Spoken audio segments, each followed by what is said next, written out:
embargo, por más, por más inteligente, por más grande que sea nuestra revelación, el ser, la esencia del ser divino, valga la redundancia, ante nosotros permanece aún todavía muy lejos de todo lo que de él podemos llegar a conocer. Estamos claros, ¿verdad? Hasta ahí. Ninguna herejía, ninguna palabra. No, mentes finitas, incapaces de conocer a un Dios infinito. Porque si una mente finita llega a entender, a explicar, a conocer a un Dios infinito, ¿cree usted que seguiría siendo Dios? ¿Qué opinan Claro ustedes? que no. Permítame No, ahora. al contrario, pastor, se daría ahí lo lo que Satanás le dijo a Eva en el jardín, es que serán como dioses. Y creo que ese ha sido siempre el problema, inclusive cuando a Satanás lo destituyen, era precisamente porque a pesar de ser el segundo, el ser el día de la adoración y de todas las cosas, quería usurpar funciones que él no tiene, teniendo toda la esencia de Dios, y eso es humanamente es imposible. Ujú. Sí, el ser humano, por por esa limitante, por esa incapacidad, tenemos una tendencia por naturaleza, es un mecanismo de defensa, y es que difícilmente podemos mantener el equilibrio. Somos, como llaman, somos fronterizos, nos vamos de un extremo al otro. O sea, ¿qué se hace con ese don de Dios, ese regalo de Dios dado tanto a las mujeres, ese don femenino a la mujer o ese don masculino al hombre? ¿Qué es lo que hace el pecado? Bueno, o lo maximiza o lo minimiza. Entonces, el hombre es tan hombre que luego ejerce una autoridad y una presión y un machismo desvirtuado, o por el otro lado, lo minimiza a tal grado que ahora es femenino. Y ambos extremos son malísimos. Dígame usted. Entonces, esa es una debilidad del ser humano. No sabemos mantener el equilibrio. Entonces, cuando vemos los atributos que Dios le da al hombre, ¿verdad? Porque partimos del hecho de la premisa del pastor Juan Julio cuando habla del caso de Adán y Eva, Satanás proponiéndole al hombre que sea como Dios. La pregunta era, pero ya no eran como Dios. Habían sido creados a la imagen y semejanza de Dios. Habían sido producto, y ojo, ojo, dicen que en hermenéutica, la ciencia que trata la interpretación correcta, subraya esa palabra, la interpretación correcta de los escritos, la ciencia que trata de la interpretación correcta de los escritos, la hermenéutica, dice que la primera regla para poder interpretar bien los escritos es saber leer bien, saber leer bien, saber leer bien. Si no leo bien, si no me detengo en las comas, si no tomo la gramática, si no eh, veo los signos, la coma, el punto, porque es muy diferente. Una coma puede cambiar toda una conversación. No Así es lo es. mismo, no es lo mismo, no es lo mismo que hoy cuando yo me desperté para ir al matutino de oración y mi esposa se despierta y yo le digo, mi amor, ¿cómo despertaste hoy?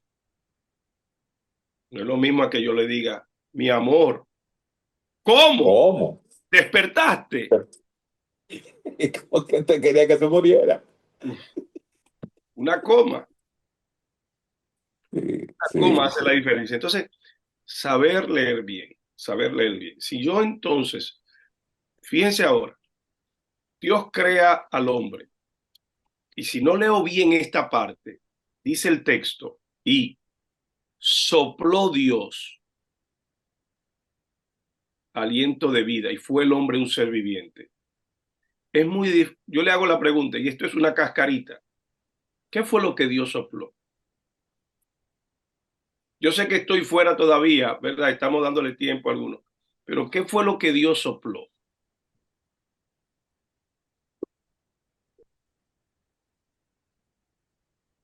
Él puso Vida, su ADN en nosotros, sopló vida, su espíritu. Vida, puso, su esencia. puso su Ujú. espíritu, puso su esencia, Sí, muy bien. Sí, ¿qué más? puso conciencia en el hombre, que por eso es que esa conciencia, aunque querramos o no, es como el gusanito que siempre nos dice cuando queremos actuar mal, ten cuidado, que nos advierte. Entonces, todo eso son las cosas que Dios puso en nosotros cuando sopló aliento de vida. Ok, vamos ahora, veo que ustedes conocen, están familiarizados con el texto. Vamos a ver el proceso de la creación del hombre.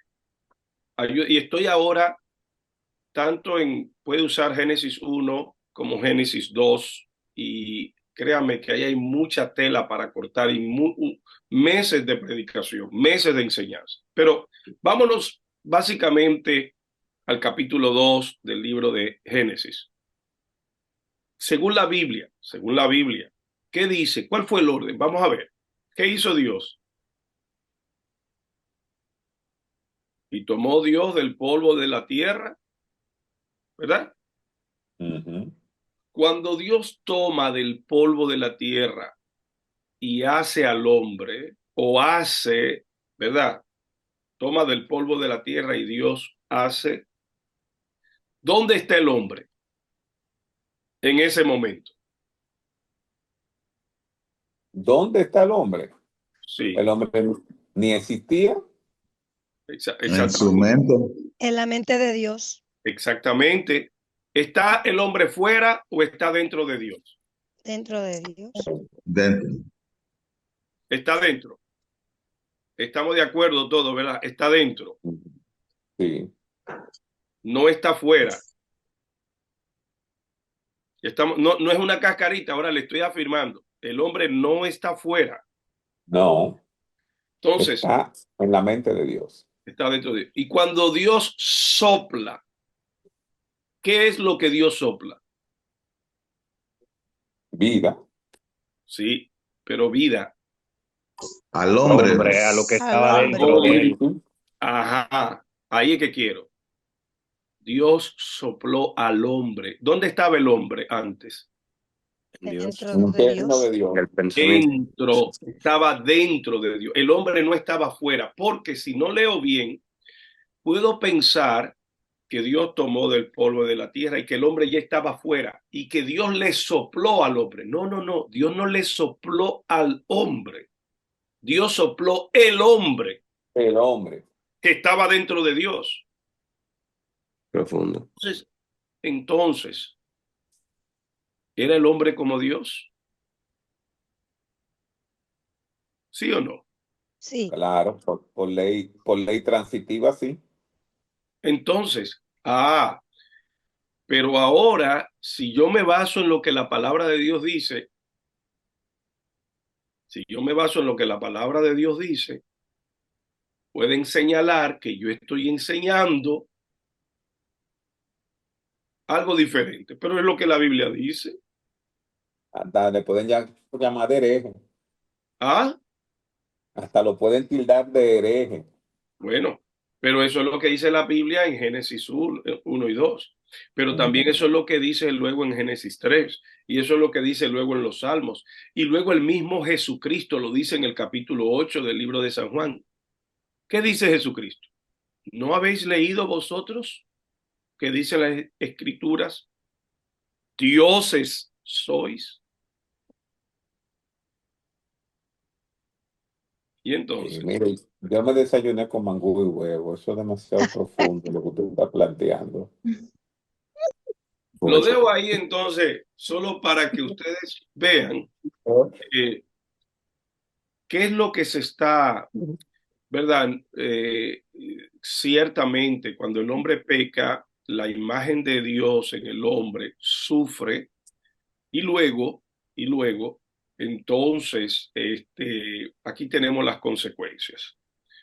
Sin embargo, Dios no tiene ningún miramiento en compartir su naturaleza, su presencia, y Dios siempre ha buscado cómo derramar, cómo vivir en el hombre.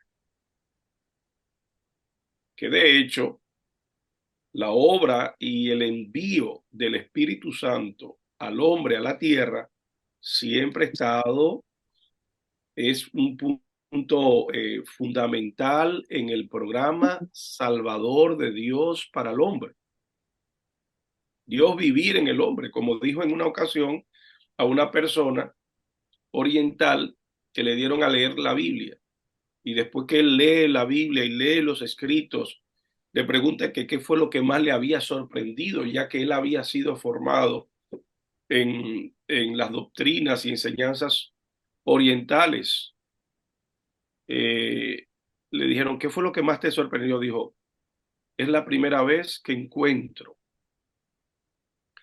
algo que me haya sorprendido tanto como el Dios del cristianismo, porque por primera vez encuentro una doctrina donde Dios vive dentro de las criaturas.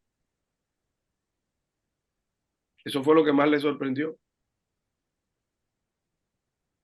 Dios viviendo en nosotros. Y por eso entonces es que nos da el Espíritu Santo para que desde nuestro interior sea nuestra guía. Dios viviendo en el hombre. ¿Qué es lo que qué es lo que el hombre pierde en el Edén? Eso mismo.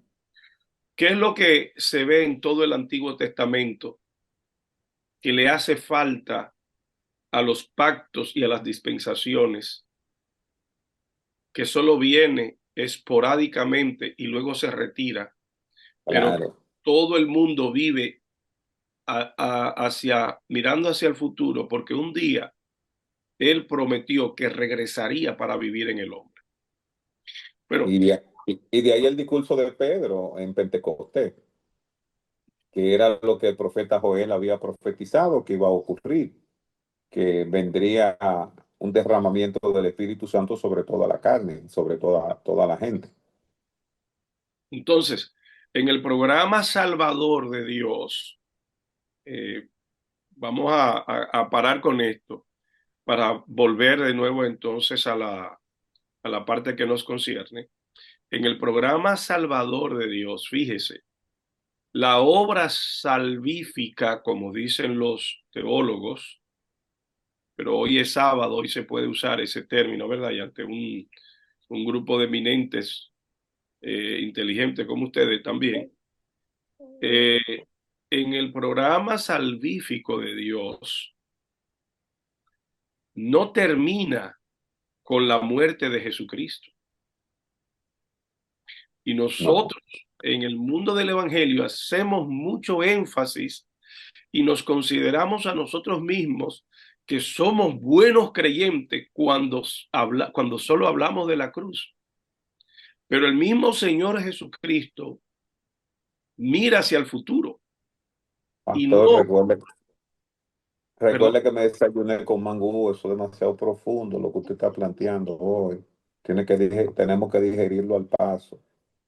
En serio, lo digo con toda seriedad del mundo. pero yo veo a Pamela ahí también asintiendo con la cabeza. Sí, muy cierto. En verdad, podemos irnos más profundo porque me gustaría igualmente como abrir más el tema, pero no sé si es el plan de este momento. ¿Qué dice Erika? Vi que asintió también. Yo ni me he desayunado, pastor. Ya puedes saber cómo voy Ese yo. peor. Bueno, pues entonces lo vamos a, los españoles dicen, lo vamos a aparcar. No, continúe, pastor, porque es No. bueno el tema. Concluyo con esto. El Señor Jesucristo muere y resucita. Y aún Él dice, todavía no se ha terminado. Todavía Él sigue mirando hacia el futuro. No se vayan de Jerusalén. Todavía la obra no se ha completado. Porque dentro de no muchos días, Dios va a enviar el Espíritu Santo. Hasta que ustedes no reciban el Espíritu Santo, no se vayan. No inicien la obra. El programa sigue. Cristo muere, resucita, asciende al cielo. Recuerde que ¿cuántos días pasaron después de la muerte de Cristo? 40 días. ¿Verdad? 40 días para la ascensión y 50 días para el derramamiento. Así es.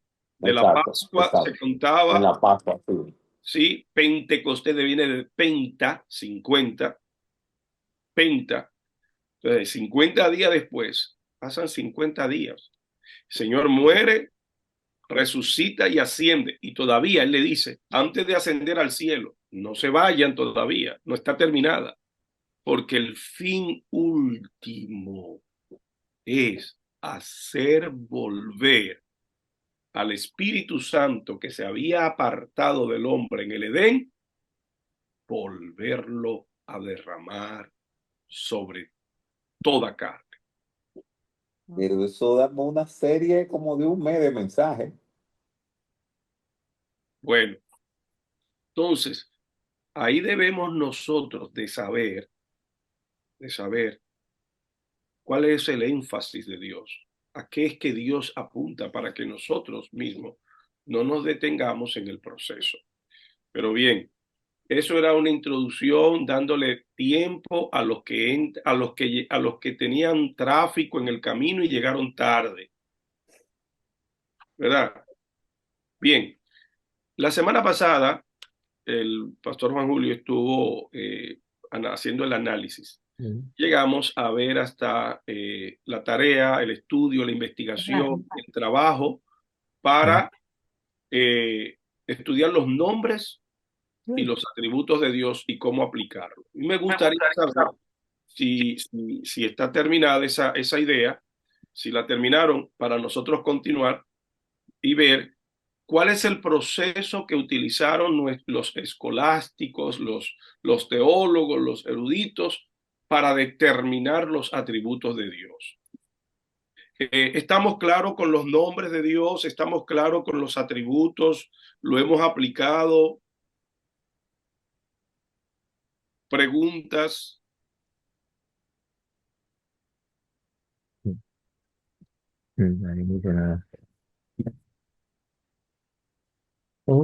La tarea fue muy edificante Sí, y pues creo que a nosotros nos sirvió mucho porque a veces uno como que tiene en cuenta los que más usa en el día. O a Jireh o a Rafa, pero hay muchos más y muchos más, ¿cómo se le podría llamar? Profundos, por decirlo así, y fue muy edificante para nosotros. Ok, ¿cuáles fueron nuevos para usted, por ejemplo? Chama. Shama. ¿Y qué significa para usted Shama? ¿Recuerda? ¿Alguien recuerda qué significa Yahvé Shama? Shama. ¿Alguien lo recuerda?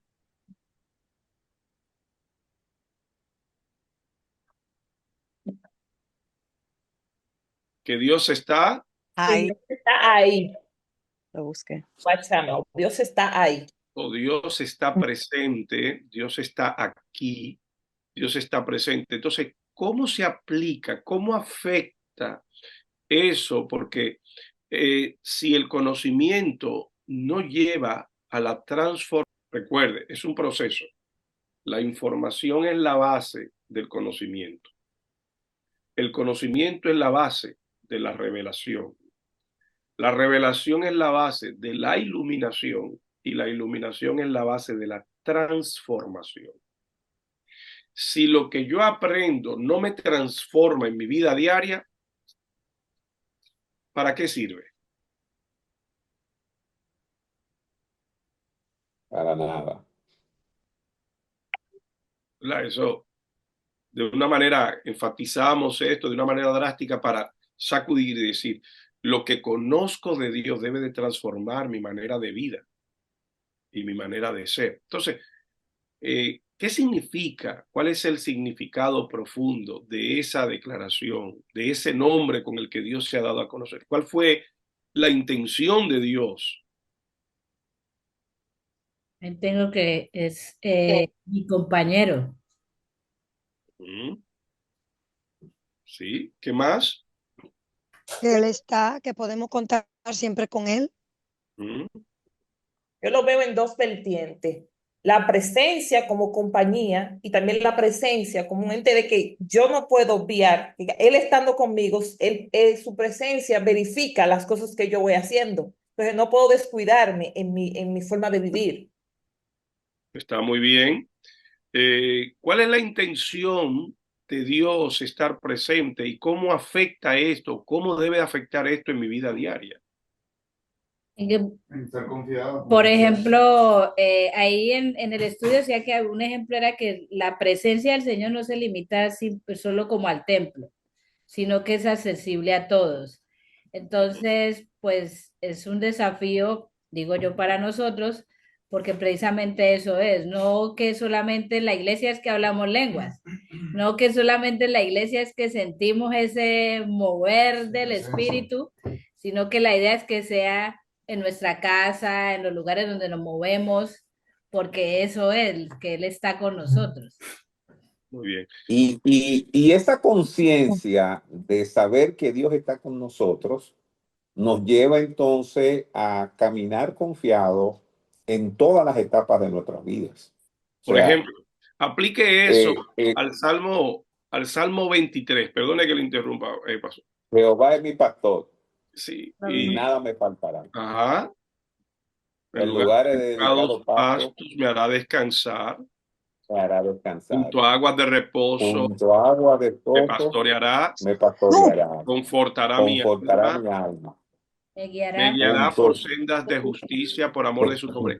A partir de ahora, aunque ande en valle de sombra de muerte. De sombra y de muerte, ¿qué dice? No temeré mal alguno. Sorry, Anita. No temeré mal alguno. O sea, es la conciencia clara. Ajá. De que deténgase no ahí. Quien anda conmigo. Deténgase ahí. Perdone. Ajá. Aunque ande en valle de sombra de muerte, no temeré mal alguno. Hablemos de eso. Si Jehová Shama está presente, está aquí, me acompaña, no se limita al templo. Jehová me acompaña, su presencia va conmigo. Un momento. ¿Hay espacio para el temor? No debería haberlo. ¿Qué pasa cuando salgo a la calle? Cuando tomo un avión, cuando me veo en la situación en el trabajo, ¿qué pasa? ¿Qué pasa? Ahora yo les pregunto. En el 2017, enero del 17, a mí me invitaron a una campaña de oración en Venezuela. De todos los años que ha durado la dictadura de Venezuela, el 2017 ha sido el peor. Había una inestabilidad económica grandísima, un desastre. Y de repente el pastor Gustavo Moros, que tiene al Ministerio Renuevo en Venezuela como con 20 iglesias, me dice que a inicio de año ellos hacen una semana de primicias, la primera semana de enero, y eso se congrega a todas las iglesias y hacen todo tipo de eventos. Bueno, pues a mí todo el mundo me decía que no fuera, comenzando por mi propia esposa, que Venezuela era peligrosa, que Venezuela... De repente, un cliente venezolano que tengo, que vive aquí en Casa de Campo, es dueño de una de las compañías de seguridad más importantes en Venezuela. Y el hombre me dice, mira, yo sé que tú vas para Venezuela, te voy a mandar una jipeta blindada con 6 guardaespaldas para que te muevas. Y le digo yo, no, es que ya yo contraté mi compañía de seguridad que es mejor que la tuya.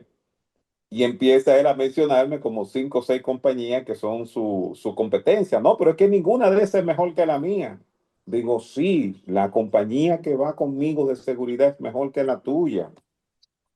Y cuando yo le digo, es que el Señor encomendó al ángel Gabriel y al ángel Miguel para que uno vaya a la derecha y otra a la izquierda, ese hombre dice, pero tú tienes que estar loco. Digo, no, yo no estoy loco. Conmigo van ellos dos. Y ciertamente, yo nunca me había sentido más seguro en un lugar tan inseguro que en esos 10 o 12 días que yo tuve en Venezuela, porque sentía que Dios andaba conmigo, que es el Jehová Shammah.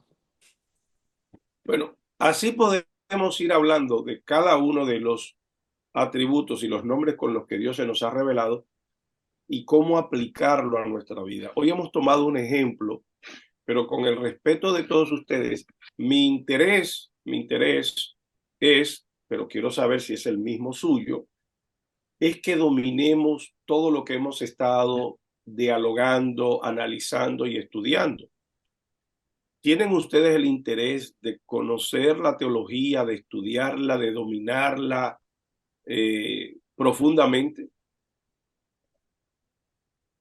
Claro, Amén. ¿Sí? ¿De verdad? Déjeme claro. preguntar para yo saber, ¿no? ¿Sí? ¿Quieren conocerla más profundamente? Entonces, yo les quiero proponer algo. ¿Sabe usted cuál sería la mejor manera de usted dominarlo?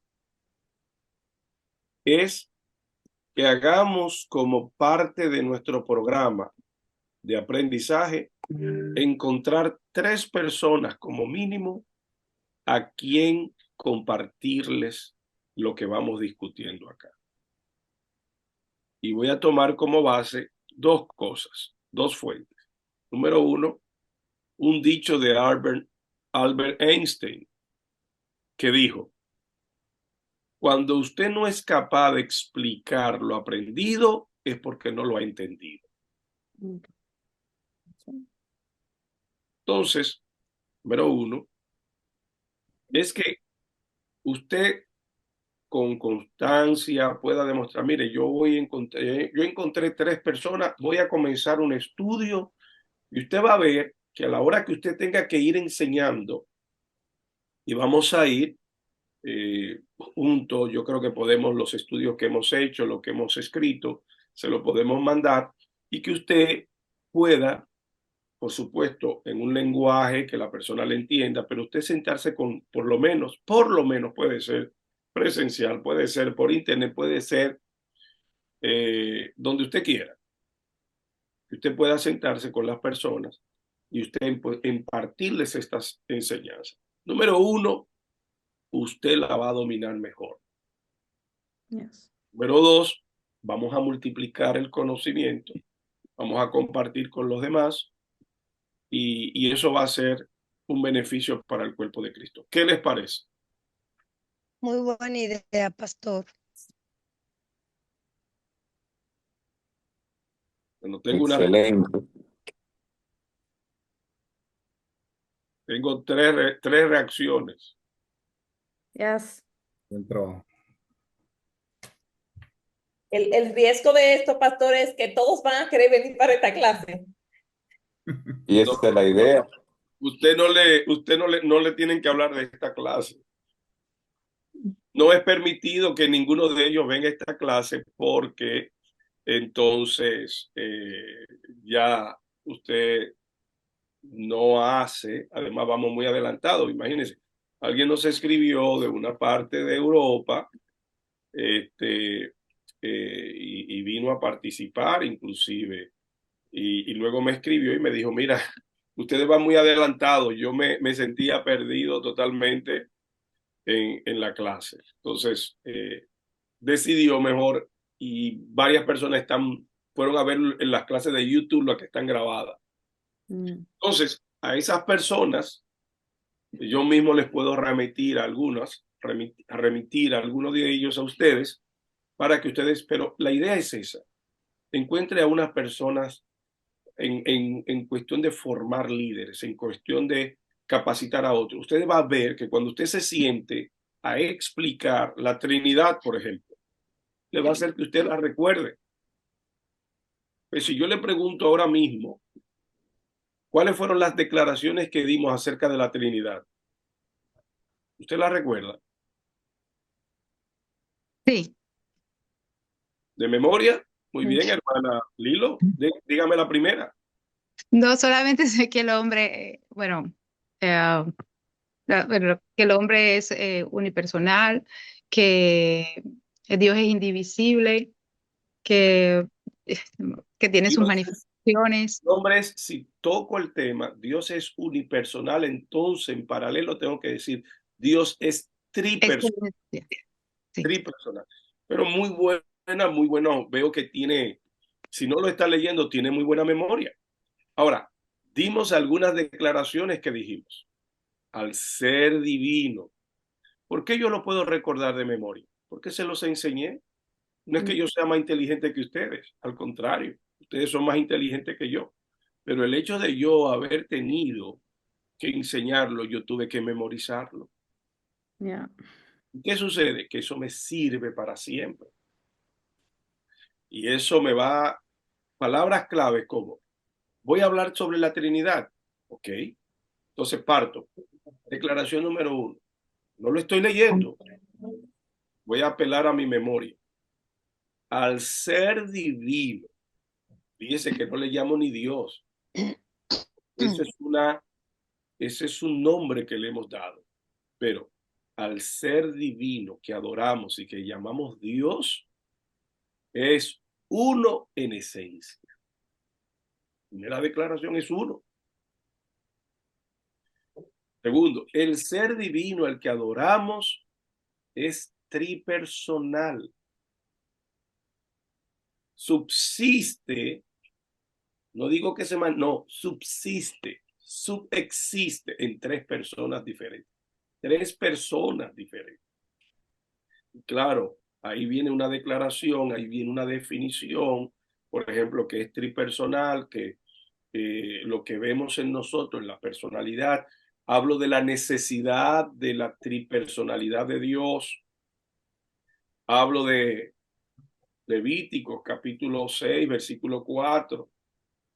Oye Israel, Yahvé, el ser, el eterno, el que era, el que se ha de venir, Elohim, Dios en plural. Y hay una alusión ahí a la tripersonalidad de Dios. Amén.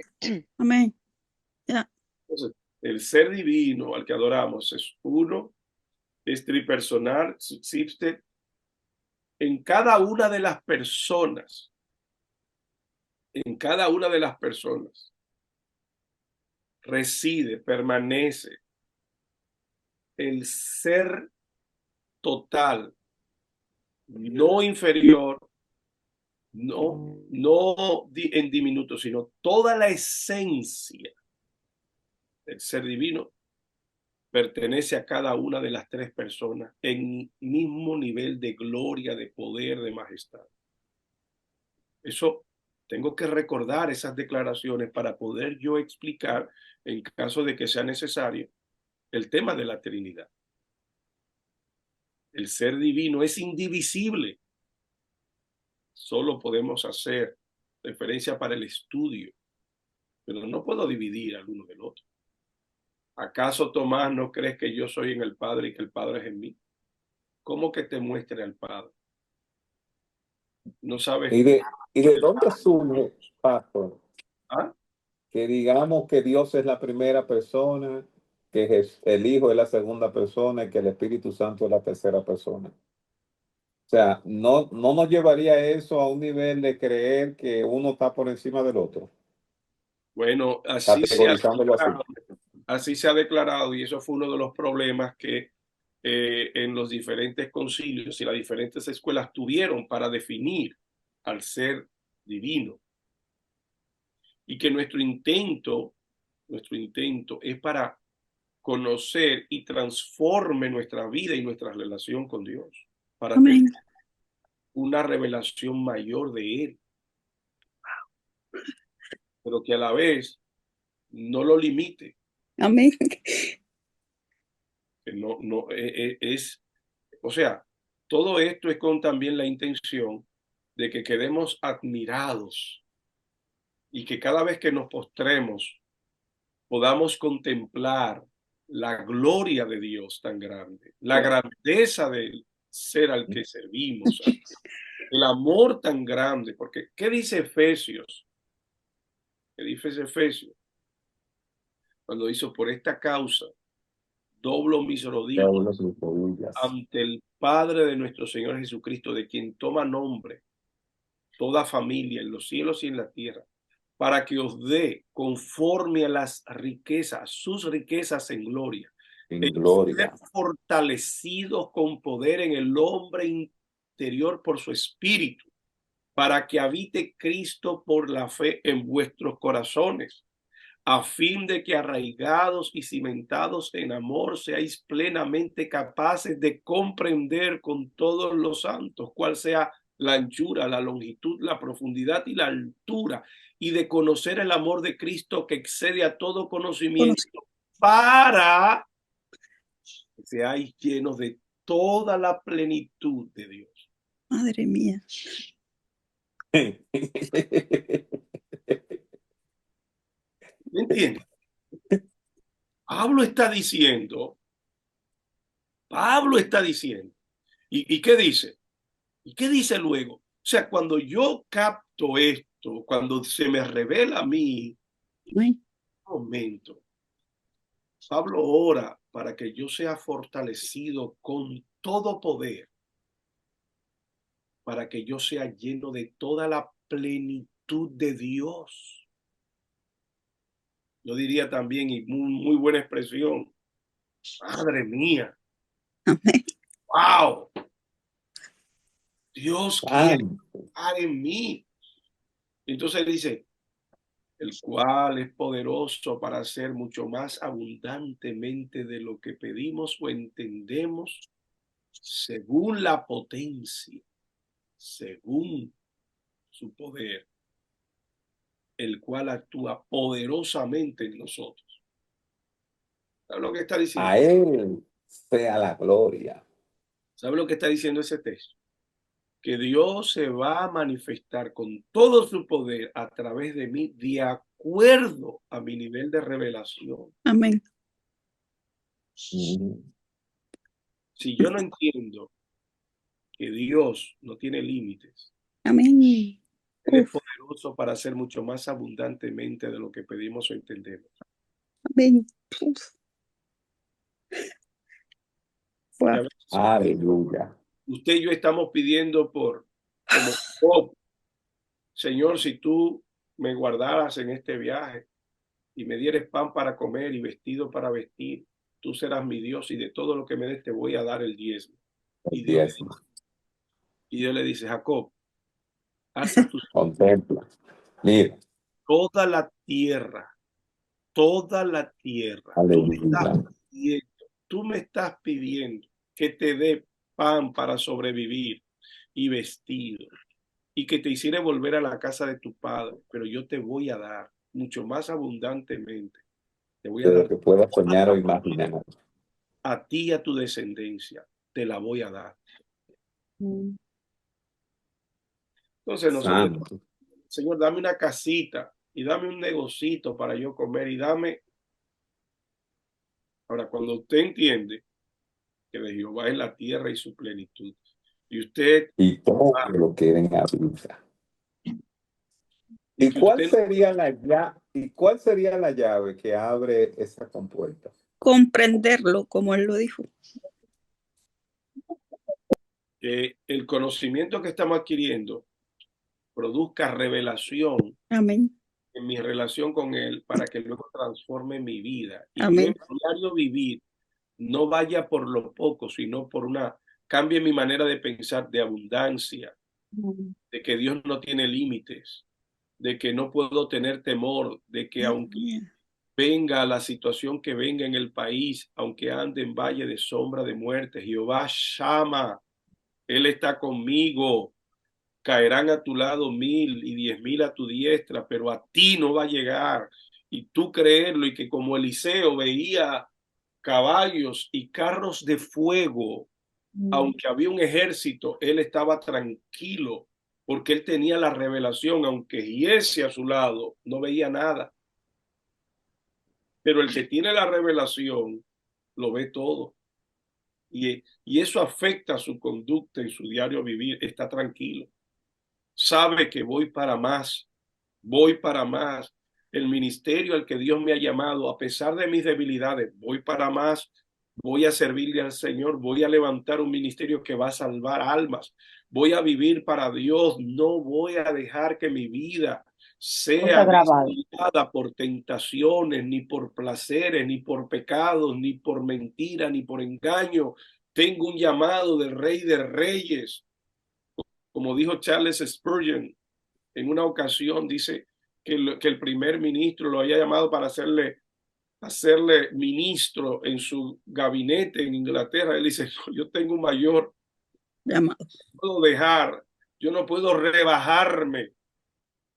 Si el Rey de Reyes me ha contratado para ser un ministro en su reino, ¿cómo voy yo a renunciar al reino que yo pertenezco para ir a trabajar para un reino de esta tierra? O sea, él está haciendo, no estoy diciendo que abandone su trabajo, nada por el estilo, al contrario, que vaya por más, que piense en grande, que le crea al Señor, que se expanda, que florezca, que prospere, porque esa es la voluntad de Dios. Y de nuevo, volviendo nosotros a los temas, a las mentalidades fronterizas que nos vamos de un extremo a otro, esa es la voluntad de Dios. Esa es la voluntad de Dios. Porque, y no quiso Dios que el pueblo esclavo en Egipto llegara a Canaán. Quería Dios que el pueblo siguiera en el desierto viviendo de un milagro de maná todos los días. Entonces, ¿por qué queremos vivir de maná? ¿Por qué queremos vivir de milagros cuando Dios lo que quiere es que nosotros hagamos uso de lo que ha puesto en nuestras manos y sepamos cómo Él nos creó y para el propósito que nos creó? Gobiernen la tierra, administren la tierra, hagamos al hombre a nuestra imagen y semejanza y señoree, gobierne, lidere todo lo que esté en la tierra para su gloria, para su gloria, para su gloria. Tenemos 48 minutos. A ver, participaciones, ¿no? Que hoy parece que he venido a predicar. Pastor, escuchándolo me llega a la mente la idea de que ciertamente vivimos en los extremos, porque entonces en la búsqueda del conocimiento de Dios encontramos esta revelación de que Dios entrega en nuestras manos cosa más grande que la que podamos pedir, pero no vamos al extremo de las bendiciones terrenales.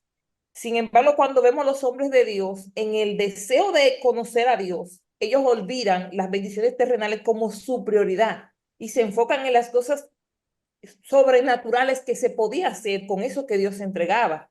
Y muchas veces nosotros tenemos que analizar eso. Las bendiciones naturales, las riquezas en la tierra son importantes y Dios las va a poner en nuestras manos, pero no enfocarnos y irnos a esa línea, porque entonces podemos perder lo que realmente trasciende y nos hace acercarnos más a Dios, que es poder a través de esas cosas y lo sobrenatural extender el reino de Dios en la tierra.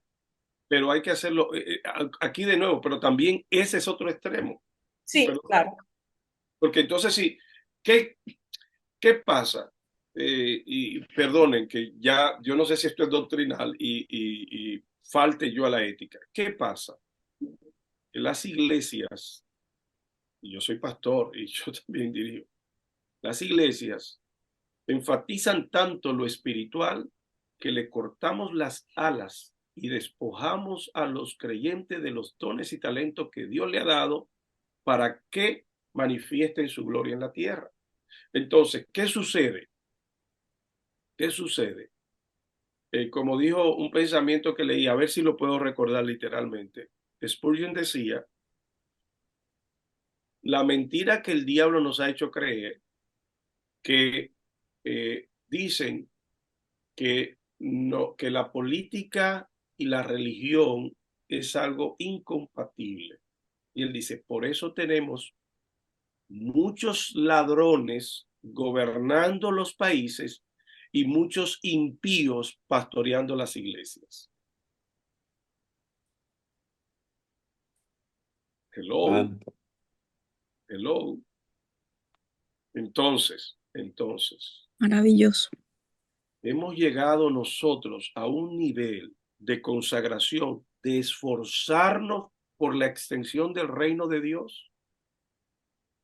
Porque si lo que yo busco, o sea, Dios insistentemente presionó al pueblo, vayan y peleen y echen fuera a los cananeos de Canaán. Esa tierra yo se las doy. La juré a Abraham, a Isaac y a Jacob. Es la voluntad de Dios que ustedes la siembren, que ustedes sean productivos y que ustedes puedan tener un equilibrio buscando a Dios y dándole a Dios la gloria sin dejar de extenderse, porque entonces tenemos buenos cristianos que son malos estudiantes. Amén.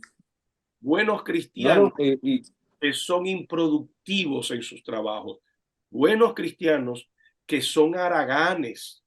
Buenos cristianos para la iglesia, pero que son unos vagos. Entonces, hello, ¿dónde está el equilibrio? ¿Dónde está el balance? Porque no debería yo esforzarme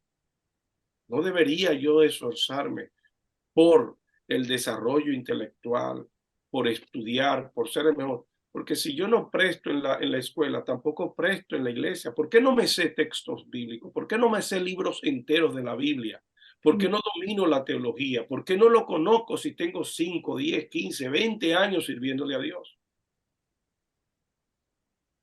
Entonces, vemos a cristianos que toman el día de trabajo para ayunar. Pero el día que hay un ayuno en la iglesia no viene. O la hora del trabajo para ponerse a interceder y orar dentro del trabajo, robándole el tiempo del trabajo al empleador. Entonces, una vez escuchamos un mensaje del hermano Daniel Ramírez que revolucionó mi circuito. Él hablaba del trabajo como una bendición para ofrendarle a Dios. Y asumía que cuando vamos al trabajo, por ejemplo, ¿verdad? Los cristianos nos gusta sacar 10 minutos para orar. Y él decía, pero si usted poncha su reloj y llega a las 8 y usted poncha el reloj a las 8 y coge los primeros 10 minutos de 8 a 8 y 10 a orar, esa oración no va a llegar al techo. Por una sencilla razón que él decía, ya a las 8 usted está en su horario de trabajo. A menos que el gerente de la compañía le dé permiso para que esos 10 minutos que usted usa para orar lo haga, usted está robándole a su empleador. Y la palabra de Dios dice no robarás. O sea, es un nivel de conocimiento de la importancia de reflejar a Dios en nuestro trabajo, pero para hacerlo a la manera de Dios, no como nosotros queremos. Y eso realmente, cuando esa revelación llega a nosotros, entonces somos los mejores empleados, somos los que primero llegamos, somos los últimos que nos vamos y hacemos todo con excelencia. Somos de los que no nos llevamos los lapiceros para la casa, porque un lapicero que es de la empresa que usted se lo lleva, usted está robando. Y fíjese que una pequeñez, ¿verdad? Y eso aplica a todo el trabajo que hagamos. Si eres cocinera en una casa, no te lleva el salami, ni te lleva la carne. Entonces, nos pone en una dimensión que verdaderamente es donde Dios quiere que estemos. Igual pasa con la riqueza. Todos los personajes bíblicos famosos fueron ricos millonarios. Entonces Dios no tiene problema con la riqueza. Donde Dios sí tiene problema es que esa riqueza en que lo apliquemos. Y es ahí donde está la diferencia. Claro, y la mejor manera es si decimos, si yo entiendo de que Dios nos ha puesto para gobernar, para regir, para liderar. Entonces, y que mi ofrenda, y que Dios soberanamente estableció el diezmo como un derecho para Él soberanamente, ¿verdad? Manifestar que por todo lo que tengamos en la tierra, a Él le corresponde parte de lo que me ha entregado a mí para administrar, que Él me confía al 100, pero que Él se reserva, aunque esté en mis manos el 10, y que aparte de eso soy libre para darle generosamente como yo quiera. Entonces, sencillamente veamos si eso se nos ha revelado a todos nosotros a la hora en que ofrendamos. Y cómo vemos la ofrenda y con qué actitud lo hago y cuán fiel somos a la hora de diezmar y de ofrendar. Entonces, usted sabe que yo gano poco, el dinero no me alcanza, Dios lo sabe. todo eso, ¿verdad? Uno va a encontrar cantidad de luego de explicaciones y de justificaciones, cuando lo relevante es dar a Dios con generosidad. Y inclusive hay gente que a la hora de orar piden, y yo entiendo el corazón, y yo sé con qué, y suena bonito, y suena noble, y decimos, Señor, bendice a los que dieron y bendice a los que no dieron. Con todo respeto, yo no declaro eso porque no es bíblico. Dios, ¿sabe lo que Dios sí dice? Que al que tiene y no lo puso al servicio de Dios, refiriéndome inclusive en términos de psicología, se le llama el efecto de Mateo. Y es que al que no tiene, aún lo que tiene, le será quitado. Eso dice el Señor. Entonces, cuando yo lo que tengo no lo pongo al servicio de Dios, lo poco que me queda, dice la Biblia, me será quitado. A mí me lo quitan. O sea, ese es el corazón del rey. No lo entiendo. ¿Qué somos nosotros? ¿Qué hacemos nosotros? Buscamos a quien no tiene para darle y uno dice, un momento, nos hemos detenido a pensar, ¿y ese por qué no tiene? Es porque lo que Dios le ha puesto en la mano se lo ha procurado retener. Es porque no es generoso, es porque no es trabajador, es porque es vago. ¿Cuál es la razón para que no tengas?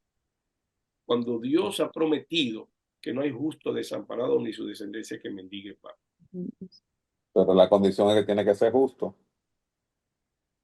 Pero es que precisamente es un reino de justicia.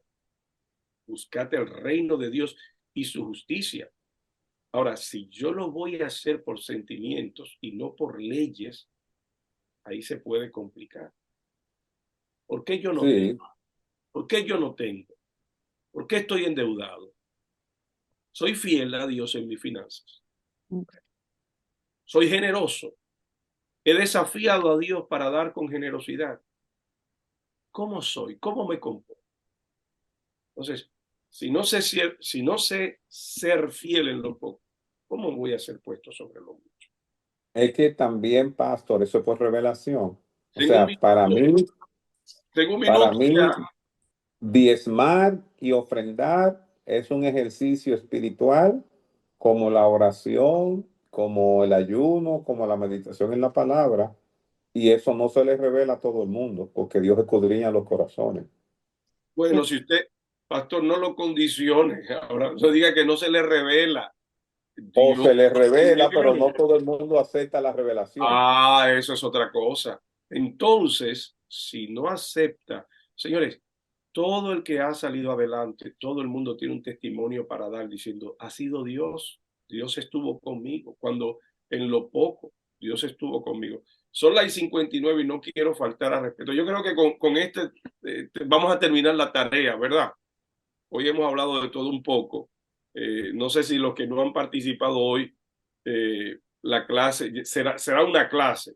Hoy, la próxima semana, vamos a ver, tengo ahí, mire, yo quería hoy hablar acerca de los métodos para cómo se determinan los atributos.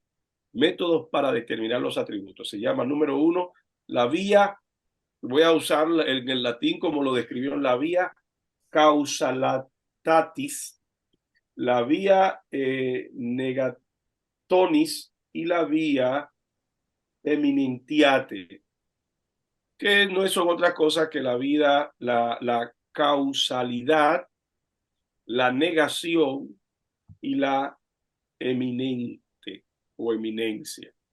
Son los métodos, cómo se determinan los atributos de Dios. Pero eso lo vamos a ver ya la próxima semana y yo quiero hablar acerca de la inmutabilidad de Dios. Le dejo con una pregunta. ¿Puede Dios aprender algo? ¿Puede Dios olvidar algo? ¿Crece Dios?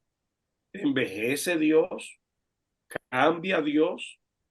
¿Qué significa que Dios es inmutable?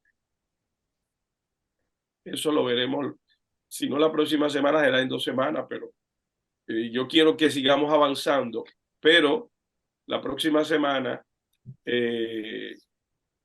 necesito una gente que sea motivada y que contacte a todo el mundo para preguntarle a quién tú le vas a dar clase, a quién le vas a enseñar, porque si no se va a quedar en el aire. ¿Sí? ¿Quién me da una mano con eso, por favor? Alguien que sea motivado, que me lo va a seguir a todo, que esté en el grupo y que va a seguir a las personas para llamarlos y hacerles saber, deme cuándo usted va a comenzar. Ponga a Erika, que es bastante persistente. Bueno, veo a Sandro que levantó la mano. Sandro y Erika, ¿se pueden ustedes trabajar en cooperación? Y Corín, ¿tú levantaste la mano o...? I can help with the youth, Okay. Por favor. Entonces, Erika, Sandro y Corín sobre todo con la gente de los que no hablan español, de los que no hablan español. Exactamente. Con los que no hablan español y sobre todo con los que están en Europa. Por favor, busque a alguien, no importa en qué país sea, a quien ustedes empezar, aunque sea por dosis, ir dándose. Una pausa de 5 minutos. Hoy vamos a ver cómo hacemos los títulos y los subtítulos, perdón, los puntos y los subpuntos del cuerpo del mensaje. Hemos estudiado hasta ahora el espíritu del mensaje, el tema, el título, la proposición, los puentes homiléticos y ahora vamos a ver ¿y cómo hago los puntos del sermón? ¿Cómo hago los puntos y los subpuntos? Eso lo vamos a ver en 5 minutos. Son las 3 minutos y a las 8 en punto comenzamos de nuevo. Yo voy poniendo ya mi presentación de PowerPoint para cuando ustedes vayan, tomen agua y vuelvan en un momento, ¿sí? 5 minutos. Lo voy a repetir. Hoy vamos a estudiar los puntos del sermón y sus divisiones. ¿Por qué sería bueno que el sermón tuviera puntos? Número 1, porque ayudan a mantener el interés sobre el texto y a las personas a involucrarse en la exposición. Número 2, anima a los oyentes a tomar notas mientras el predicador expone su mensaje. Es más fácil. Si está bosquejado, punto número 1, la gente entiende. Si yo doy un discurso corrido, la gente quizás no sabe cómo está estructurado. ¿Sí? ¿Se entiende esto? ¿Preguntas? O detenemos un minuto para analizar esto. Ayuda a mantener el interés sobre el texto y número 2, ayuda a tomar nota. Preguntas. ¿Está claro eso? Sí.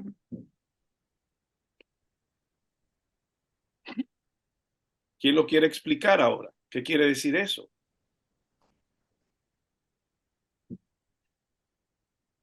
Desti, je zou willen uitleggen? Bueno, creo que relaciona que lo que usted dijo antes, que cuando puedes explicar algo, eso significa que lo entiendes. Y con el door ¿Qué? notities te marca, creo que cuando uno toma notas del texto, de un mensaje, lo puede entender mejor. Ok. Mónica Trofín, ¿qué entiendes? ¿Por qué es importante que el mensaje tenga una estructura, un bosquejo, puntos?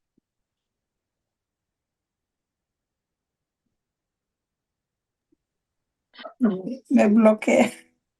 Perdón. A ver, ¿qué entendiste, Mónica? En tus palabras, ¿por qué es importante que el mensaje tenga puntos?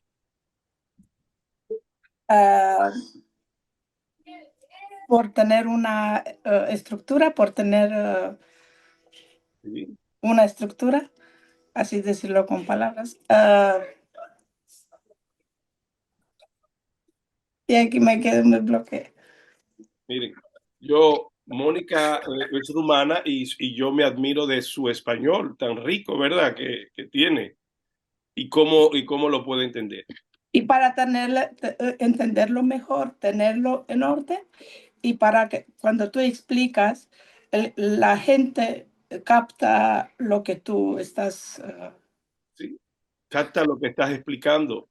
Si no tienes estructura, la gente se puede extraviar. Corín, would you Yeah. like to say something? Yeah, that I see like I saw like during the past years, like being different and like also in my church in Italy, that pastors that preach without a structure like yours, it's difficult for some people because not everyone has the same capacity to understand. And some people need easier preach, and some with points and with the specific structure to understand better and also to remember, because not everyone has the same, I don't want to say, No, it's very good what you are saying. yeah, but not everyone has the same capacity, let's say. Dani, ¿quieres traducir lo que Corín acaba de decir, please?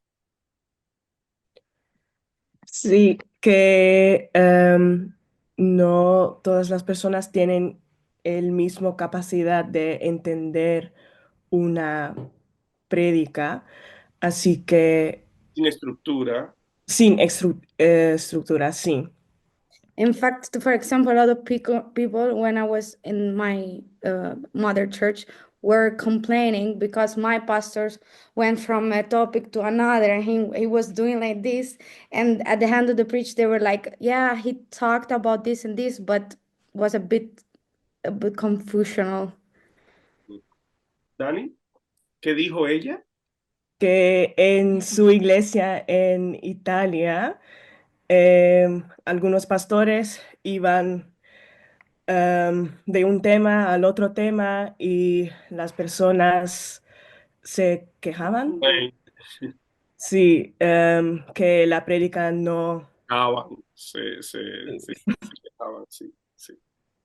Sí, eso pasa. Les hago un cuento. Alguien fue donde el pastor a decirle que querían irse de su iglesia para venir a la iglesia de ese pastor. Y el pastor le preguntó, ¿por qué ustedes quieren dejar su iglesia para venir a mi iglesia?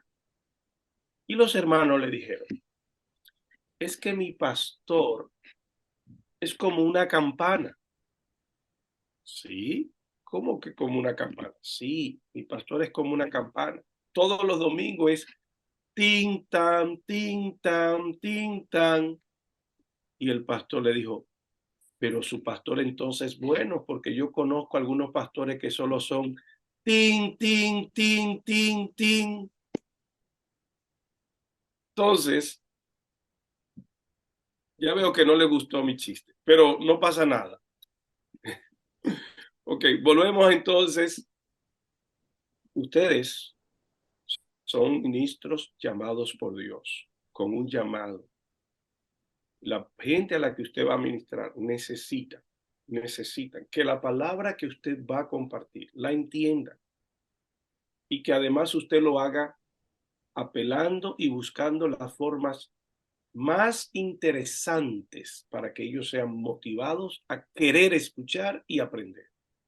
Es un desafío, pero el Señor Jesucristo utilizó todos los medios. Dios es creativo al enseñar. Mire, Dios utiliza figuras, visiones, animales, utiliza la palabra, utiliza figuras, fuego, aceite, utiliza agua, utiliza todo, utiliza todas las figuras literarias. Nadie como el Señor Jesucristo. Nadie enseñó como él. Entonces, nosotros como sus hijos tenemos que cada vez que vamos a exponer un mensaje, ser creativos a la hora de exponerlo. No es que el pueblo no quiere entender, es que yo soy el que tengo que enseñar. Yo tengo que encontrar la manera. Así que por eso usamos puntos y subpuntos. Sigamos adelante. Bien. Vamos a la próxima página. Los puntos desarrollan. ¿Qué son los puntos? Bueno, los puntos lo que procuran. ¿Cuál es el propósito? El propósito de los puntos del sermón es desarrollar la proposición. Desarrollar la proposición. ¿Para qué se utilizan los puntos? Para desarrollar la proposición. Si mi proposición es todos los creyentes deben de orar eficazmente, y yo luego digo, voy a enseñar cómo los creyentes pueden orar eficazmente, entonces yo le voy a decir cómo. Número 1, número 2, número 3 y así sucesivamente. Segundo, el pasaje proporciona la proposición y los puntos del sermón, tantos como están contenidos en él. ¿Qué quiere decir eso? Que yo voy a buscar los puntos que están en el texto que he leído. Los puntos deben de salir del texto. Todos los puntos deben de salir del texto que he leído. Porque el pasaje que leemos proporciona tanto la proposición como los puntos. ¿Sí? Tercero, los puntos mantienen la unidad del sermón al centrarse en una idea central. Valga la redundancia.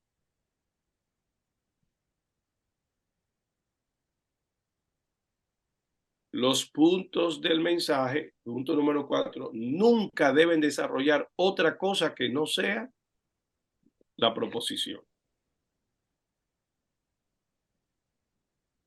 Todo eso nos va a ayudar.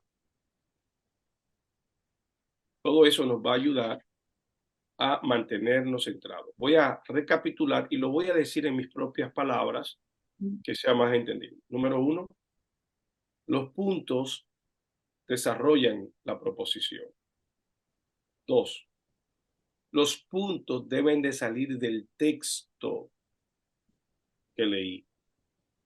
Número 3, los puntos deben de mantener la unidad del sermón. los puntos no pueden desarrollar otra cosa que no sea la proposición. Detengámonos un momento y analicemos de que se ha entendido. Hermano Sandro, ¿usted qué ha entendido de todo? Dígame por lo menos una de las definiciones que hemos dado. ¿Qué usted ha entendido? Bueno, pastor, sobre lo que usted ha hablado acerca de los pasos para determinar, para determinar los pasos del sermón, uno de los puntos que usted desarrollaba era que es importante. ¿Usted quiere que recapitule de lo que dijo anteriormente o de lo más reciente de los últimos puntos?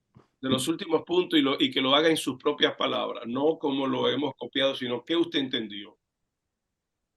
Bueno, uno del punto 2 que usted hablaba acerca de que los puntos del mensaje deben estar basados en el pasaje bíblico que uno seleccione. Es importante esto porque muchas veces nos salimos del tema central que estamos tratando.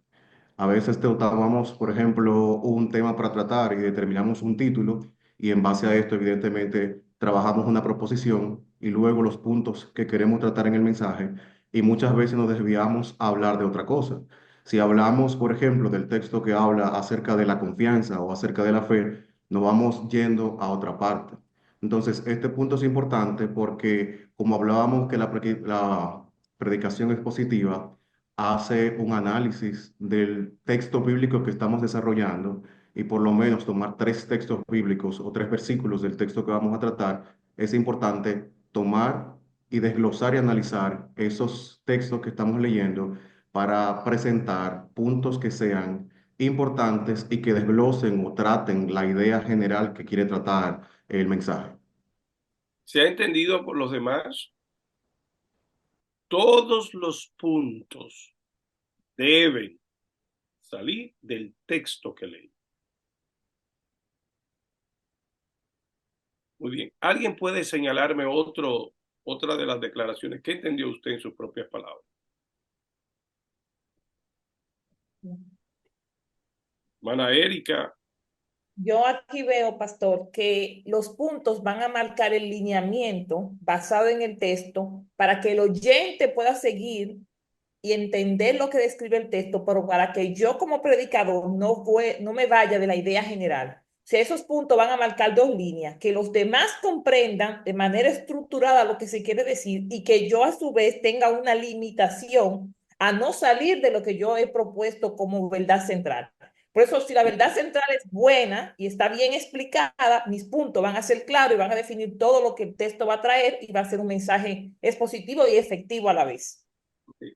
Yo hablé de 4 cosas. Número 1, el propósito de los puntos, los pasajes. Número 3, lo tercero. La unidad. ¿Ah? La unidad del sermón, que mantiene los puntos, la unidad del sermón. Y número 4, no desarrolla otra idea. ¿Cuál de esos puntos usted ha señalado, hermana Erika? Bueno, te diría que junté 2. El mantener la idea del texto y a la vez que me limita a la exposición del mismo sin salir pasando de un tema a otro. El mismo texto va a pasar de un tema a otro. Muy bien. Gianni, ¿cuál de esos 4 me quieres compartir?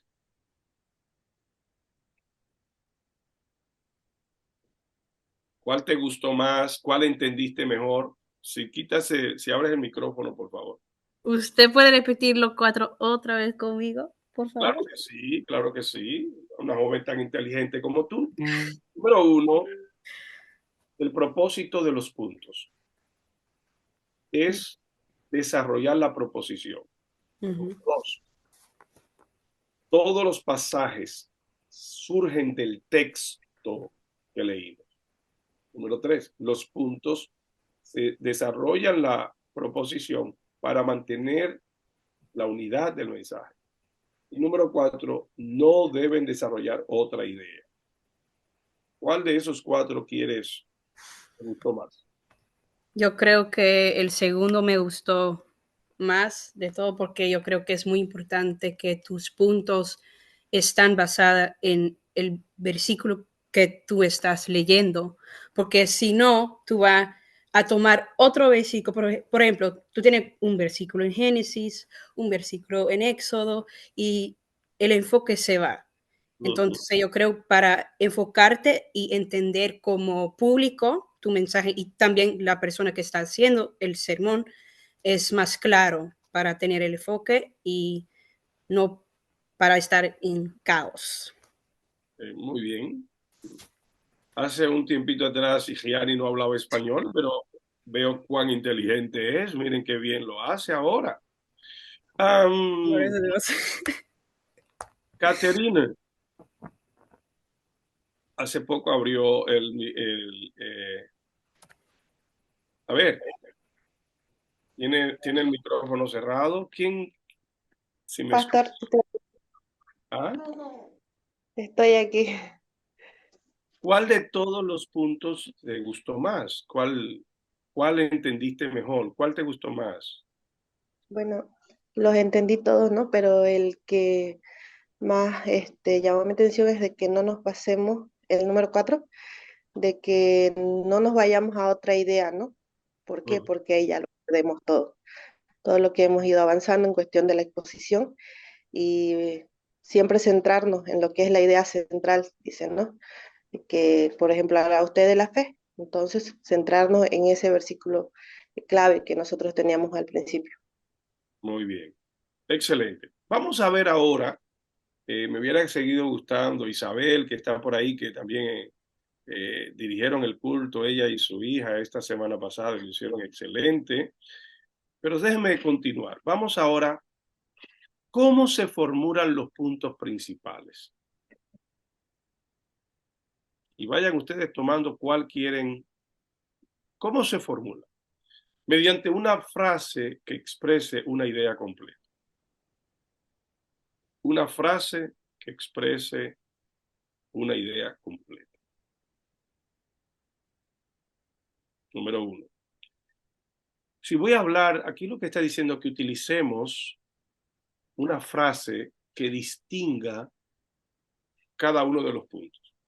Me parece que esto es una de las cosas que ya la homilética antigua, porque el libro, por supuesto, esto no lo he escrito yo, no me lo he inventado yo, estoy siguiendo el libro que yo tomé para la licenciatura en teología. Entonces aquí lo reducimos y lo ponemos entendible, masticable y digerible para todo el mundo. En aquel entonces les gustaba utilizar, por ejemplo, si mi proposición es todos los creyentes pueden orar eficazmente, lo que quiere decir, lo que ellos querían decir era que se usara una frase, por ejemplo, para orar eficazmente debemos orar con fe. Debemos tener fe, por ejemplo. Número 1, para orar, o sea, que tenga una frase que sea la que siempre se repita. Para orar eficazmente, número 1, hay que hacerlo con fe. Para orar eficazmente, lo repito, ven, una frase. Para orar eficazmente, debemos iniciar siempre con adoración. Tercero, para orar eficazmente, debemos perdonar. 4, para orar eficazmente, que haya una frase que siempre que comience y que tenga una idea continua. Número 2, debe haber homogeneidad y coherencia entre ellos. Haciendo lo que acabo de decir, le va a ayudar a mantener que sea homogénea. ¿Se entendió eso? Que sea homogénea, que tenga coherencia lo uno con lo otro. ¿Verdad que si yo obligo para orar eficazmente, si utilizo esa frase, me obligo a mí mismo a seguir? Número 3. ¿No? Y eso, pastor, tiene dos vertientes. Le obliga a uno a seguir, pero hace que la audiencia ya vaya asimilando por la repetición de la misma frase lo que yo quiero comunicar. Y es probable que cuando salga del servicio, de lo único que se acuerde es de la frase para orar eficazmente. Y eso le va a traer a la memoria el resto de las proposiciones que se trataron. Que fue algo de lo que dijeron algunos. Número 3, deben de ser respaldados con los versículos correspondientes. Por ejemplo, cuando yo digo, para orar eficazmente, debo de comenzar con adoración. Yo en mi bosquejo escribo, por ejemplo, Lucas 11, versículo 3, y escribo, y puedo volver a repetirlo y decir, cuando el Señor Jesucristo enseñó a orar, cuando los discípulos le preguntaron, él dijo, cuando oren, decís, Padre nuestro que estás en los cielos, santificado sea tu nombre, venga tu reino, hágase tu voluntad en la tierra como en el cielo. ¿Se dan cuenta? Mire, aquí nos enseña a comenzar siempre con adoración, reconociendo la paternidad de Dios, que Dios es santo, que Él es soberano. Está basado en este texto. Pero luego voy a hablar acerca de la intercesión. Para orar eficazmente tenemos que interceder. En el texto dice que oremos los unos por los otros. ¿Quién de vosotros, si recibe un amigo y tiene pan y no tiene pan, y viene en la madrugada y pide, toca la puerta, aunque no se levante por ser su amigo, por su importunidad, se levantará y le dará todo lo que le pide? Pastor, ¿sí? Entonces en esa parte sí yo puedo dar un soporte con un texto extra al que ya yo he leído originalmente. ¿O tiene que seguir siendo el mismo texto? No. Recuerde que usted leyó un texto, no es un versículo. Ha leído 3 versos, por ejemplo. Vamos a usar el sentido común. Vamos a poner que tengo un mensaje que utilicé 3 textos. No siempre es así, pero vamos a suponer que el primer versículo es para apoyar el primer punto. El segundo versículo es para apoyar el segundo punto. Y que el tercer versículo es para apoyar el tercer punto. Eso es lo que está diciendo. Yo leí un texto de 3 versículos, pero cada punto ahora tiene que ser respaldado por el versículo o por la frase o por la palabra o por la idea que quiere enseñar. Eso es lo que está diciendo. Y si los subpuntos, que a lo que Erika se refiere, sí lo puede conseguir de cualquier otro texto. Ahora vamos a llegar. No le quise ni siquiera adelantar eso para que no se me vaya a confundir, porque ahorita me lo va a preguntar y ahorita le voy a decir, ahora sí, pero en los puntos no.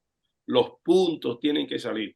¿No ha escuchado usted de alguna vez a alguien decir que Dios le cambió el mensaje ahí arriba y que empezó a hablar de otra cosa y que él quería hablar de Génesis, pero que después... Me confieso.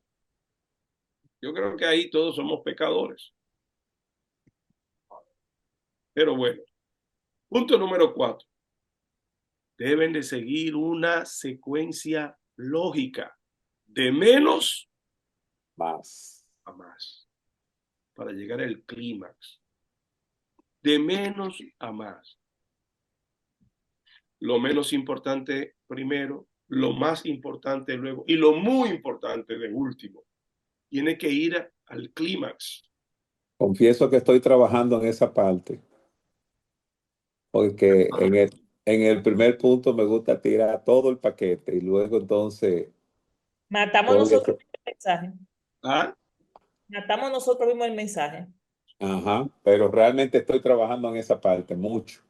Cuando usted llega al clímax y sigue, después que llega a la cima de la montaña, ¿qué es lo que pasa? Descender. Entonces el público pierde interés. El público pierde interés, las almas no se convierten. A propósito, pastor, sin que suene mucho a limpiasaquismo, ¿cuánto me gustó su mensaje de hace 2 domingos? Eso era una locura. O sea, se aplicó todo lo que usted plantea aquí y llegó a un punto que ya no se podía seguir predicando, que era de verdad muy, muy, muy impactante. Ese fue el de la mujer cananea. Ajá. A mí me gustó más el del centurión. Gianni, ¿cuál te gustó a ti más? No, el centurión también fue tremendo. Ah, bueno, y me Ya, reía yo creo mucho. que la última. El centurión. Del centurión predicaron el jueves en la iglesia y me acordé de usted, pero en un enfoque diferente. Pero sí, tuvieron los dos tremendos. Bueno, vamos a preguntarle a Juliana, que no ha estado ahí calladita. Juliana, ¿qué mensaje te gustó más, el centurión o la mujer cananea? Yo no fui al de la mujer cananea porque estaba sirviendo con los niños, pero me gustó mucho el de la semana pasada. Ok. Ahora dígame, Juliana, eso era para que abriera su micrófono. Está bien. Juliana, hemos hablado de 4 puntos Ujú, importantes que debemos de cómo formular. A la hora en que estoy haciendo mi mensaje, recapitulo ujú, tema, mi texto, título, mi proposición, mi oración de transición, y ahora tengo que escribir los puntos. Tengo ujú, 3, 4, 5 versículos acá. Y ahora yo ujú, voy a formular, y he dicho, número 1, debo de usar una frase lógica. Deben de tener ujú, homogeneidad, deben de seguir la misma idea. ujú. 3, aparte de ello, deben de, eh, ¿quién me ayuda con la número 3? Fue respaldado Deben con los tener un versículos respaldo. correspondientes. Ya. Respaldo bíblico, y número 4 debe de conducirnos al clímax, Una secuencia lógica. Ya. una secuencia lógica. ¿Cuál de esos 4 puntos quiere usted explicarnos? ¿Cuál le gustó más? ¿Cuál considera usted más importante? Am, bueno, todos son buenos. Am, yo pienso que cada uno debe ser respaldado con los versículos. El tercero me gustó Ok, explique porque lo que quiere decir eso, que cada texto, cada punto debe ser respaldado con el versículo.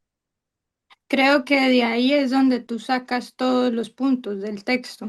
Entonces se te hace más fácil, ¿no? Como desglosar el versículo que escogiste. Ujú, muy bien. ¿A quién usted le gustaría que ahora eh, explique otro? Escoja usted misma a quién. Ay, no puedo ver quién está. ¿Conoce usted a Emanuel Matos? Bueno, está bien, sí. ¿Usted quiere que le preguntemos a Emanuel Matos? Sí, pregúntale a ver. A ver si él está tomando clase, porque cuando alguno está, Sí. no tiene la cámara, eh, Bendiciones, pastor. mire, la señorita Juliana, ¿usted la conoce? Casualmente la conozco. Ok. Ella lo ha escogido a usted, con la ayuda mía, por supuesto, para que le hagamos la siguiente pregunta. Emanuel, de esos 4 maneras de formular los textos, aparte ya de escoger un versículo, porque Juliana lo ha explicado, cuál le gustó a usted más? ¿Cuál cree usted que es el más importante de los 4 o de los 3 que quedan? La última parte me gustó lo de debe una secuencia lógica hasta llegar de menos a más. Explíquenos, ¿qué quiere decir eso? Porque a veces a mí me pasa lo que el pastor también, el pastor... Juan Julio. Gracias, pastor. Porque uno está tratando de transmitir un mensaje que le llega a la persona. Entonces a mí me pasa muchas veces que en ventas, en conversaciones, yo tiro lo más importante de primero y como que se pierde todo y como que no hay ese peso. Entonces me gustó más ese último punto de ir construyendo una secuencia lógica, de ir tirando menos hasta más, porque así uno va reteniendo poco hasta llegar a lo más importante. Entonces por esa razón a mí me gustó esa parte. Muy bien. Me dijo que lo puede aplicar en ventas también. En conversaciones, casi todos los puntos que hemos tratado acá son puntos también que yo digo, qué buena clase para también aplicarlo en mi trabajo. Porque se trata de llevar un mensaje, se trata de no salirse de contexto, se trata de no dar otras ideas cuando estás explicando algo. Y Disculpe, eso, Manuel, ¿qué vendes? ¿Qué tú vendes? yo trabajo en una telefonía en KPN aquí en Ok, Holanda. ¿y cómo, perdóneme, Pastor No, Alejandro, yo yo no sé, estoy interesado, por favor. ¿cómo aplicaría usted estos 4 puntos en una venta de telefonía, por ejemplo? O sea, vamos a suponer que salió la tecnología 5G y usted quiere que yo cambie el plan que yo tengo de 3 por el de 5, o no sé qué cosa usted vende, pero vamos a ver cómo usted lo aplicaría eso. Puntos claves: crear una necesidad y hacerte entender de que tú lo necesitas, haciéndote decir 3 veces que lo necesitas para que tú mismo te autopongas en tu cabeza de que sí lo necesitas, y luego Claro. explicarte la importancia. Pero lo que dice el pastor, no salirte de los puntos, lo que estás explicando, y que cada punto que tú digas respalde lo que tú digas, pero sin salirte, porque si yo le explico a un cliente que la tecnología es 5G y luego me voy a otra cosa, se le va la idea y pierdo el contacto, pierdo ¿cómo se dice? Pierdo el El clic que tengo enfoque. con él. Exactamente. Y todos esos puntos que acá, el último, pues me llamó más la atención. Muy bien. Excelente. Para que sigamos ahora, vamos a ver, volvamos a, muy interesante, muy inteligente ustedes. Volvamos de nuevo a la pantalla. Y ahora vamos a ver los subpuntos. ¿Cómo hago los subpuntos? Primero, ¿cuál es el objetivo de los subpuntos? Si yo pongo mi proposición, todos los creyentes pueden orar eficazmente. Y digo, a continuación veremos cómo los creyentes pueden desarrollar una vida de oración que sea eficaz. Yo digo, número 1, para orar eficazmente, ¿cómo lo voy a hacer? Punto número 1 dice, para orar eficazmente tenemos que comenzar con adoración. Entonces, ahora yo tengo que desarrollar ese punto, ese argumento, esa declaración. Primero, como definición, ¿cuál es el objetivo de los subpuntos? 2 cosas: explicar y aplicar el punto principal. Si aquí, aunque mi mensaje es hablar de la oración eficaz, y aquí he dicho que para orar eficazmente tengo que iniciar con adoración, yo tengo que desarrollar, explicar qué significa adorar, orar eficazmente, iniciando con la adoración. Ese es mi punto. ¿Me doy a entender? El objetivo es explicar y aplicar.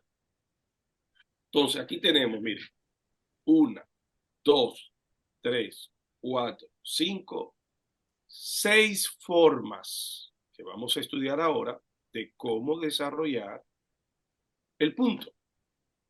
Número 1, en el texto bíblico voy a buscar palabras y términos importantes para explicarlos, que son determinantes. Explicar los términos claves. Pero ahí es que comienza la verdadera predicación, Bueno, cuando entran en los subpuntos. sí, y sobre todo cuando llega la aplicación. Charles Ajá. Spurgeon decía que donde comienza la aplicación, ahí es que comienza el mensaje. Así que yo tengo ahora, mi punto es adorar. Ahora, y he encontrado mi texto. Imagínense que estoy hablando de Juan capítulo 4. Dios busca adoradores, los que le adoran en espíritu y en verdad es necesario que le adoren. Entonces, ¿qué palabra importante, clave, considera usted que debemos explicar ahí? ¿Qué significa adorar a Dios en espíritu? ¿Qué significa adorar a Dios en verdad? ¿Verdad? Es encontrar en el texto palabras claves que necesitan ser explicadas. ¿Sí? Y esa explicación puede utilizar eso mismo o irse, por ejemplo, a los salmos cuando David se derramaba en la presencia de Dios adorando. Claro, ahora sí, para apoyar mi punto, tengo toda la Biblia. Pero en la explicación de los términos, voy a explicar los términos que aparecen ahí en el texto. Número 2. Exposición detallada de los versículos que respaldan el punto principal. Recuerden que yo asigné a cada punto, asigné un versículo. Exposición detallada de los versículos. Primero, los términos. Importante. Segundo, exposición detallada del versículo. Tercero, preguntas. Hágale preguntas al texto. ¿Qué me dice el texto? ¿Por qué? ¿Cómo? ¿Cuándo? ¿Quién? ¿Cuándo? Cuarto, narración de un relato. Quinto, ilustración. Y sexto, aplicación de la adoración. ¿A qué se refiere, pastor, la narración de un relato? ¿Puede ser un testimonio? Puede ser un testimonio, puede ser una historia, puede ser una historia bíblica. Quizás no todas las ilustraciones son verídicas. Podemos quizás hablar de una narración de un acto verídico para diferenciarlo de la ilustración porque se pueden parecer.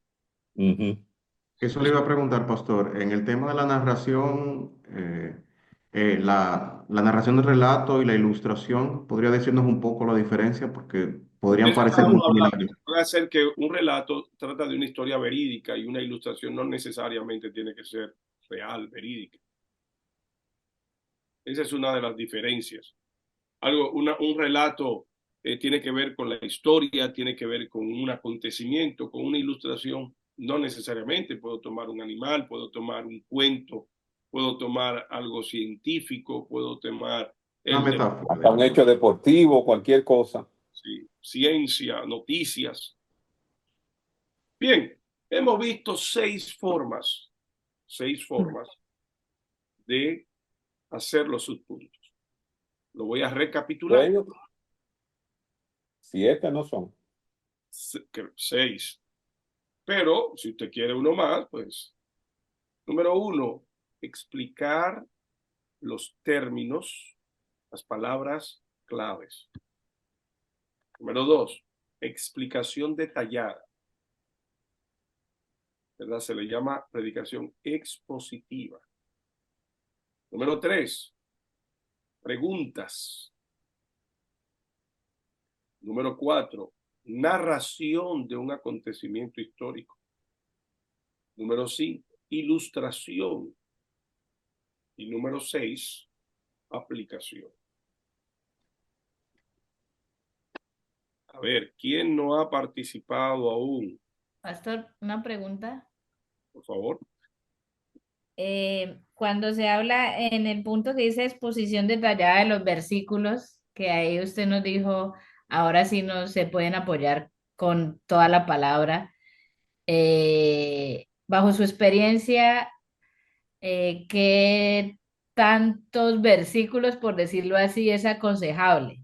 Lo digo porque, por ejemplo, he escuchado prédicas en las cuales son demasiados versículos que yo creo que ya el público se desconecta, porque empiezan vamos a tal versículo para apoyar esto, vamos al siguiente, pasemos al otro, y uno como que ya pierde el hilo de la idea central de la predicación, ya se satura.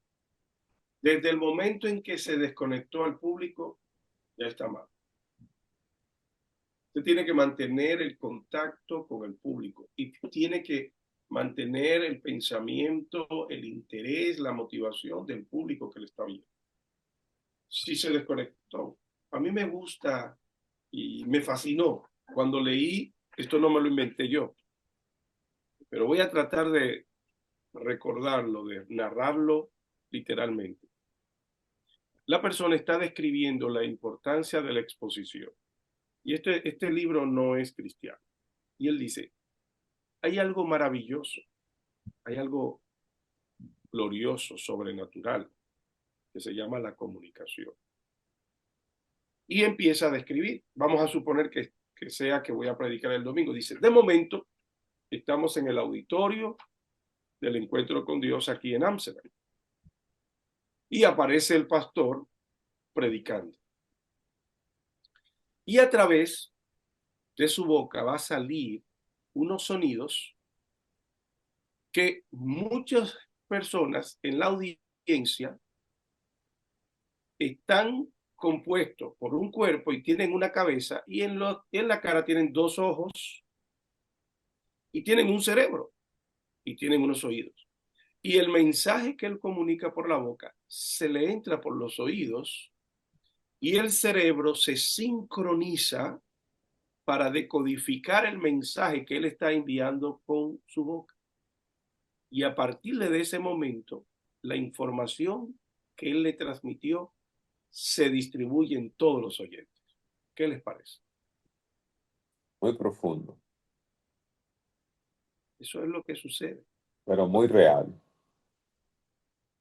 Y puede pastor, Y y eso creo que cambia la vida para el resto de su vida. Eso le cambia su forma de pensar. A partir de ahí, usted nunca será la misma persona. Porque yo le voy a dar algo a usted que antes no tenía. Y su forma de pensar se sincronizó con lo que se le comunica. Así de serio, de importante y de grande es la comunicación. Pastor Juan. no, y le decía, a propósito de lo que la hermana planteaba, ¿verdad? Me recitan 40 versículos en medio de una prédica de 30 minutos. Y la ausencia de versículos, o sea, ¿cuál debería ser el equilibrio entre una cosa y la otra?